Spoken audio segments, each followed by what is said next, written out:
corresponds perhaps to the muscular movements of the frog. On this point, the metaphor cannot be defended. I have more to say, but there is not time.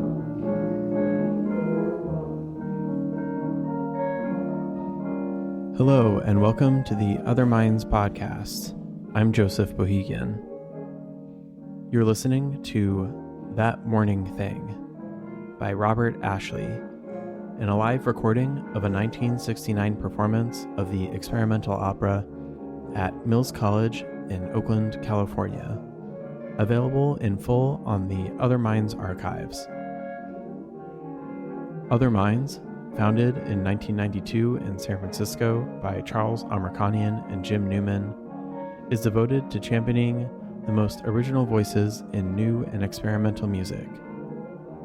On Season 4 of the podcast, we're talking with a range of composers, performers, and authors across the field of new music, including the featured composers from the 29th Other Minds Festival, which will take place October 16th to 19th, 2025, at the Brava Theater in San Francisco. We have a special bonus episode for you today. On Sunday, September 7th, 2025, Other Minds will present Blue plus Bob, a 2-piano recital of the music of Blue Jean Tyranny and Robert Ashley, with pianists Sarah Cahill and Joseph Kubera at Mills College at Northeastern University in Oakland, California.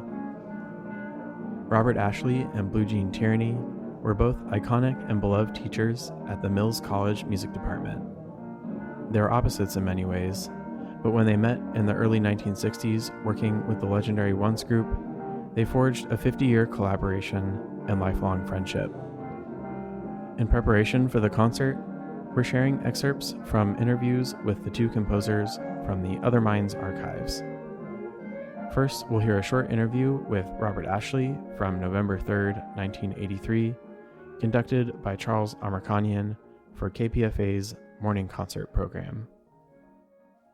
I think like many Americans of my generation, my age, especially those who grew up outside of New York City principally, I mean outside of the some sort of cosmopolitan contact with European history, my experience with music when I was very young was mainly through records and the radio. There wasn't very much musical activity in and around Ann Arbor and Detroit, where I grew up, of a concert sort, and so I think my ideas about music were very strongly influenced by the music that I studied as a young person. I was working in Detroit in the 1960s, doing commercial music, mainly motion picture music and television music. And then when I came to the Bay Area in 1969, I wanted to start a public access situation at Mills, and we were successful in starting that. And I think my main interest in that was to make it possible for composers to start using multi-track recording techniques because of my personal interest in those techniques, and so that I taught myself a lot of things at the studios at the Center for Contemporary Music at Mills, and I also met people there that I'm still working with, and that's been, I guess, the main technical aspect of my music in the last 10 or 15 years. The idea of working with people as collaborators has been the major influence in my life, and it continues to be. Right now I'm in Perfect Lives in Atlanta, and in what will come after those, I'm working very closely with Blue Jean Tyranny.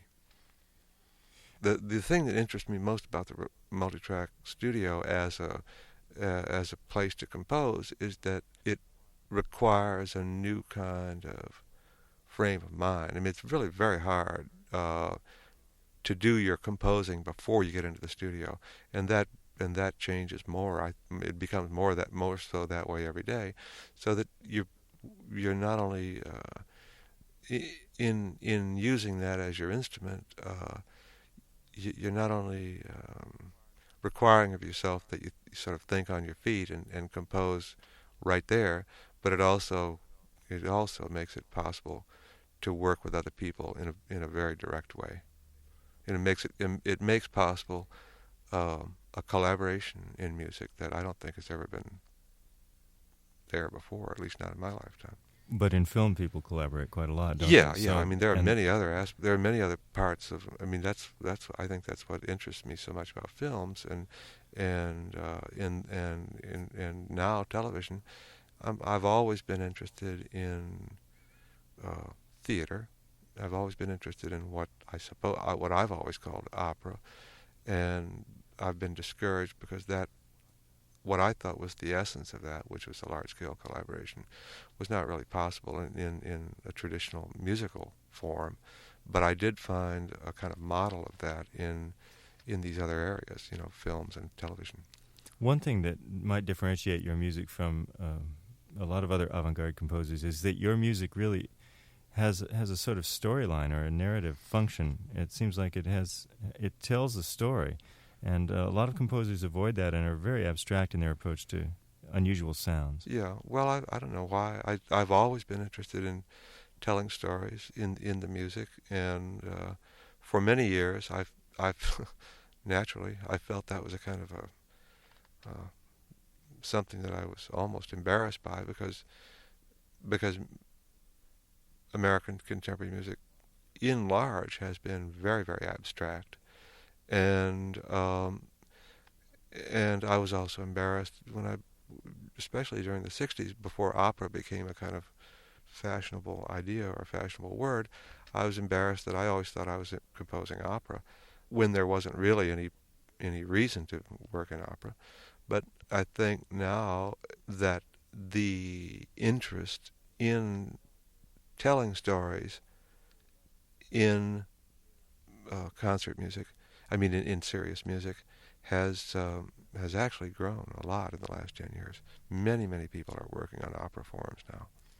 I wanted to ask you about the music scene in New York in the 50s. You went to school at the Manhattan School of Music from 52 to 54, and I wondered if you could give us a picture of what it was like in those days. Well, it occurred to me just a few years ago, and I've been talking about this with other people, that when I was a student in New York, there was very little contemporary music compared with what there is now. I can remember the concerts that I went to, and I can almost, I don't think they amount to more than a dozen. There was a very, very small festival, I think a 3 or 4 week, once a week festival that was produced by Milton Babbitt. And there were a few concerts at Columbia University, small orchestra concerts, and that was about it. It was a very impoverished scene. And something happened in the 1960s that has continued to grow, and of course now there are literally thousands of composers and thousands of professional musicians in the United States. What does that say about our culture as a whole? I think it's getting better. I mean, I think that before it was really sort of sad. I think that the most important thing is that the culture in general, I mean, people of all ages have finally started to recognize music as a profession. It's hard to explain that was so out of the question, except in the most cosmopolitan cities. That was pretty much out of the question in the 40s and 50s. That was Robert Ashley speaking with Charles Amerkanian in 1983 for KPFA's morning concert program.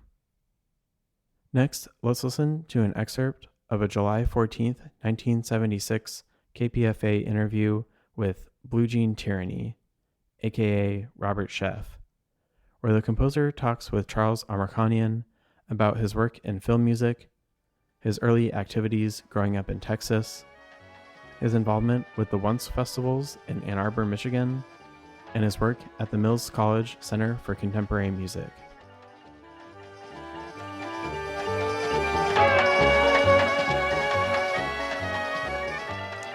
Good evening, Bob, and welcome to KPFA. Hi, Charles. It's good to be back. Nice to have you on the program tonight. Thanks. What's this we're listening to in the background? This is music for a movie called Black Forest Trading Post that a filmmaker named Andrew Lugg did.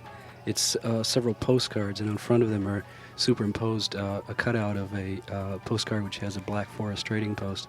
And the Black Forest Trading Post starts appearing all over, internationally appearing. Sometimes there's an elephant in the background, sometimes it's in outer space, and sometimes it's just it's sort of the nightmare of the chain store phenomenon. Are you basically a keyboard man? Or what that's, exactly? well... Are you playing the keyboards in this particular piece? Yeah, I'm playing all the keyboards in that. How many overlays do you have in this one? Well, all the instruments are actually on a device called a Chamberlin, which is like a mellotron, and so it's all controlled by a keyboard. So basically, I'm playing the xylophone, the choir, the string orchestra, the whole trip. My friend Anna Perez did an overdub guitar part, but that's the only part other than these keyboard devices. Has your work as a recording technician influenced your composing a lot? Oh yeah, absolutely. In what ways, can you say? Well, besides like the mechanism of the studio and understanding the ideas of the studio, a lot of social ideas, like people come in, and sort of the beautiful thing about making the music is the part in between the songs, in between what they're recording.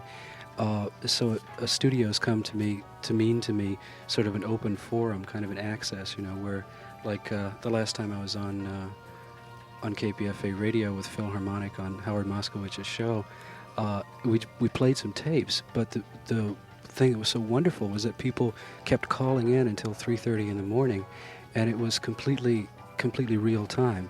And in fact, a couple of people called in just to say, "My God, it's so real," So probably besides the technical thing of the recording studio, realizing that it can also be possible as a real-time device and a social phenomenon also. So many people in avant-garde, the white avant-garde, are so uptight about rock and roll and also about any form of pop music. How is it that you got involved in both, and what do you see as their... how do you work in both of them at the same time? Yeah, there used to be a separation.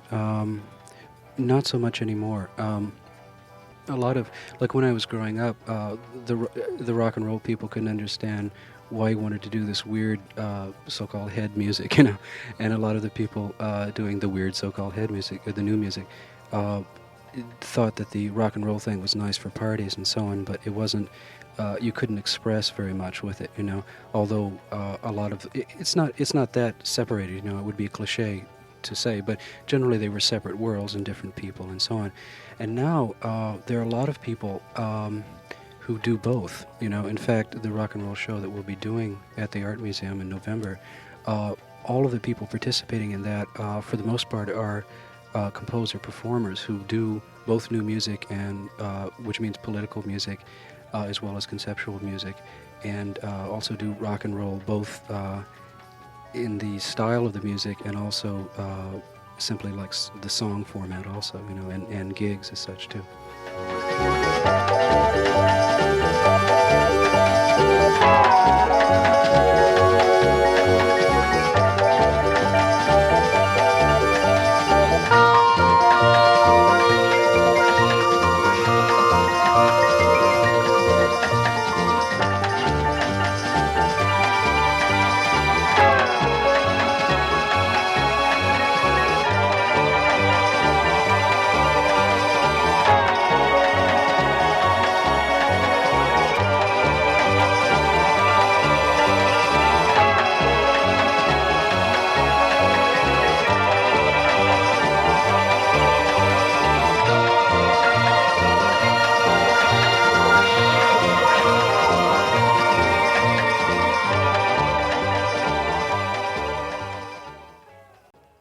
Music by Robert Sheff. That particular piece is called Black Forest Trading Post, and Bob did it in January of this year.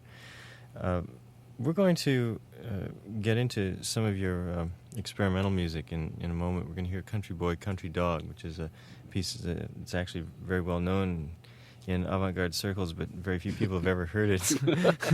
It's sort of like the the Universe Symphony of Charles Ives, you know. Right. Bob Ashley's Wolfman. Yeah.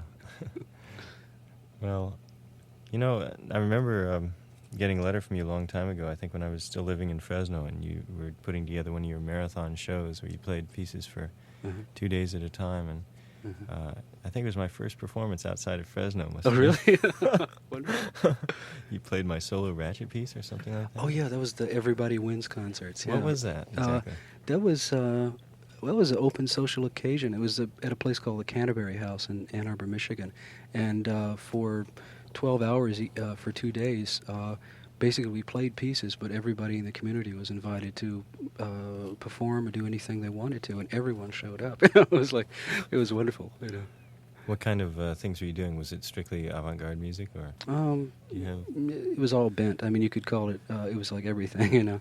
It was mostly like new music, like electronic music and tape music and so on. But a lot of people showed up with homemade instruments, for instance. And there was a guy who showed up with a keyboard radio kind of thing. It was like a piano keyboard, but each of the keys was attached to a radio. It was beautiful.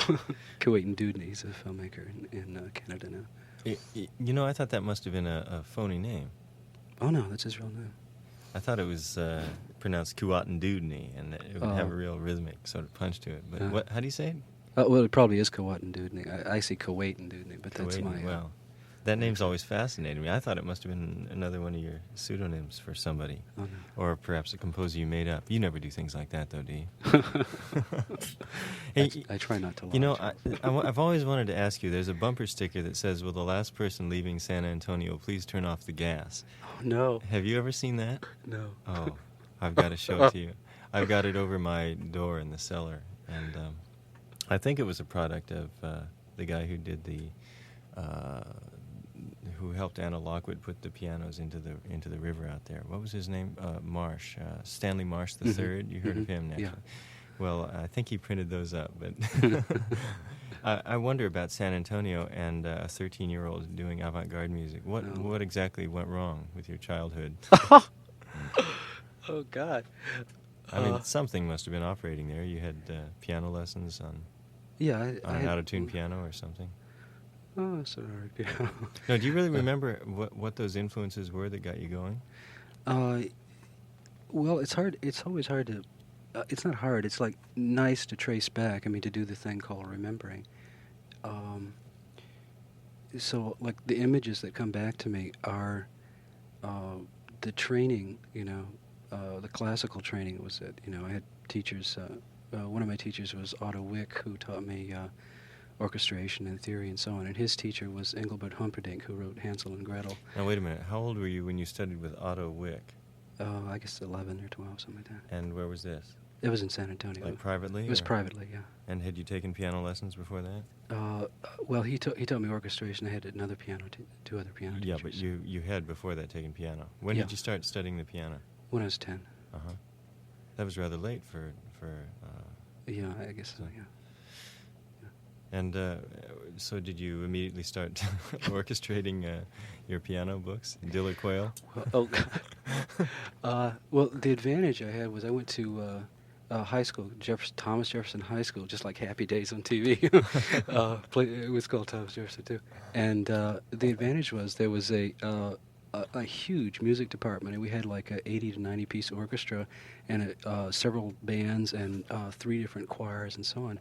So there was a lot of musical activity, and I got to do a lot of arranging and accompanying and so on, you know, almost every day of the week. It was a music school, essentially? Or no, it was a high school. Just a regular high school? It was a regular high school, yeah. Must have had an interesting band teacher. Oh, yeah. Raymond Moses is his name. He's still there. Wonderful man. So what happened after that? Well, I got together with composer Philip Crumb, who had graduated from Jefferson the year I entered, and we discovered that we liked a lot of the same composers, like Charles Ives, and we were just discovering John Cage and so on. And we got together, talked, and basically we just started communicating with people in New York and the people around the country, and they kept sending us scores, and then we kept arranging performances. And gradually we had enough to put on like a concert series at the Mackney Art Institute in San Antonio. And we did several concerts there, and then did things at the different libraries and so on. and kept getting written up in the papers as, the crazy young kids, and they do. One review was called No Notes and Non-Music, and one review was called Pair Deny Efforts to Abolish Music. It's all these images come back when you ask this question. That's great. So, Phil eventually left and went up to Ann Arbor, Michigan, where an uncle of his taught in the English department, and he discovered all these great composers. He says, you got to come up, These people are doing what we always, did in the South and always wanted to do. And they're doing a thing called the Once Festival. This is 61, And it was Bob Ashley and Gordon Muma and Don Scavarda, and George Cacioppo and filmmaker George Manupelli and Mary Ashley and Jackie Muma and, all the Once people, the Ware, Ann and Joe Ware and so on. What was the importance of the Once group, in your opinion? Well, from the Once Festival, which eventually gave performances, gave access to the really new music that was going on, and it eventually included like electronic music, jazz. Like Eric Dolphy did a concert just a month before he died. Is that right? Yeah, and 64. Yeah, and incorporated dance and so on. Out of the openness of the concert itself, concert series itself, the Once group, the ideas were that, for instance, like it wasn't important to represent or be pressured by great ideas. Instead, the artists felt that they should represent, as human beings, images that were involving them and other people too, at the moment. So it was a much more living, constantly contemporary art that was happening, that encouraged people to regard every moment of their life as real, and for them to not disregard the, I guess I could say, conceptual space that everyone gets into, either because of, say, apparent contradictions, if you want to use Mao's term, or incidents in the life where a person notices the sort of difference between what they're thinking and what's going on about them, or with them, around them, with other people. Could you give us a concrete example of this, Bob? Perhaps name a piece that was theatrical, or and what went on. Well, there was once the Once group visited New York, and we did what was called an interchange concert with the Judson at the Judson Church, with what was called then the Surplus Dance Company, which is dancers from Head Left, Merce Cunningham's company, and so on. In that, the Once people basically performed a series of lectures which had each of the dancers' name as the title of that lecture, and there was one piece where all the very youngest people who hung around the Once group or were part of it or something like that, including myself, where all the statistics about us were read, much like you started the program. Then, and we were going to be nude, but they wouldn't allow it at the time, the police or something. So we went out in our underwear, and then they read statistics about us, and then we were all filed under these large plastic, sheets, and then eventually there were layers and layers of people, and then the whole thing was covered with a black box, and there were like pieces about many political pieces. I remember Gordon Muma did a piece called Megaton for William Burroughs. Mary Ashley did a piece called The Jello Man, which sort of incorporated the whole ideas of the sort of narcissism of macho types, like astronauts and guys in leather and certain kinds of rock singers and so on, and there was a lot of use, a lot of feedback of images that everyone in the States could understand, and then so the main thing was that it was trying to be social always. It was social art. It was trying to use things of concern to people, and then also to the extent in terms of a thing that music can do, which is that it can talk about seemingly philosophical things or physics or something of this kind, but it can do it in real time so that you can actually understand what's going on. So that a lot of the pieces, for instance, Bob's famous piece called The Wolfman, is both about the kind of darkness of the soul.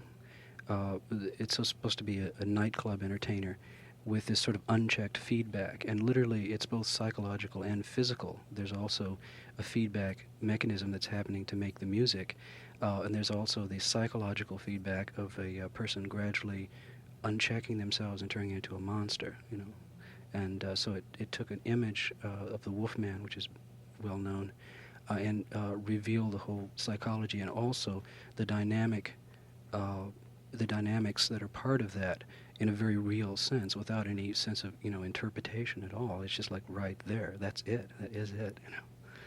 Perhaps the greatest difficulty for composers using experimental forms is to really do social pieces, pieces that a lot of people will understand and get into on a very personal level. What have you done in this area yourself, or tried to do? Well, part of the thing of understanding the pieces is to provide access for people to hear the things. I mean, you have the show here, and then at Mills we have free concerts every week and sometimes twice a week during the school season, and those are all, they're completely open concerts. They're concerts in the sense of workshops in which there are some people who tour through and do pieces. And there's also simply the opportunity to play for an audience and to make it real, make your dreams real, and to show what this is, and putting that, understanding the transition between something that inspires you, something that goes on, say, inside of you, or something you've noticed, or a certain flash you've had, and then going through all the transformations of it changing into language and becoming something else, the language changing into a piece and it becoming something else, and then eventually performing it and that becoming something else for a person. People are smart. I mean, people can understand once the space is open enough, once it's demystified, in the sense of like you're not going to a concert, you're dressing up, you're reading the program, the whole thing. It's people doing things for people, and the demystification will eventually allow particular kinds of languages that may perhaps be confusing, to an audience or something like that. I don't think that pieces of new music are generally confusing to an audience, I think that's partially a cliche. The thing is that you just have to be upfront about what you're doing. I mean, a composer most composers try really to communicate, and I think most audiences try to listen and to want to understand and to experience a piece of music. And I think that part of it is for us to demystify each other's roles and just, and create situations where it's you can hear a lot more music and there won't be